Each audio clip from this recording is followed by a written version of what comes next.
What would you do if you found yourself in a situation where you needed to provide first aid in the wilderness?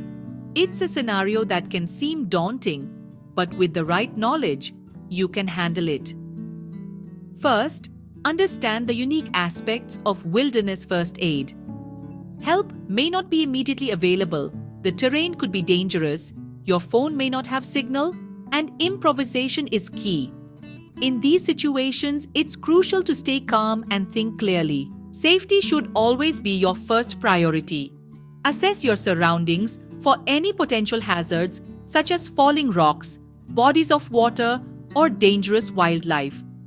Remember, if you're not safe, you can't help others. Once you've secured your safety, it's time to assess the situation.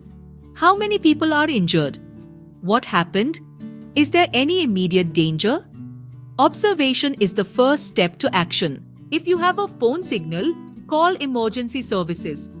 Provide them with as much information as possible. What happened, your location, how many people are injured, and their condition. If there's no signal, try to move to a higher point or send someone to call for help. Next, conduct a basic examination of the injured individual. Check their responsiveness and their breathing. If they are not breathing, you'll need to start performing CPR. If they are breathing, continue to monitor their condition. In the wilderness, common injuries can include bleeding, fractures, burns, hypothermia, heat stroke, and insect stings or bites.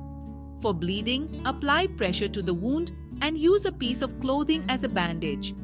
For fractures or sprains, immobilize the injured area using sticks and clothing. Do not move the injured part. For burns, cool the area with water and protect it from sun exposure. If someone is suffering from hypothermia, replace their wet clothes, wrap them in warm clothing, and, if they're conscious, provide a warm drink. For heat stroke, move the person to a shaded area, cool them down, and give them fluids. If someone is stung or bitten, remove the stinger if possible, cool the area, and monitor for any allergic reactions. In the wilderness, you'll often have to improvise. A shirt can be a bandage, a stick can be a splint, a jacket can offer protection from the cold, and a backpack can provide support.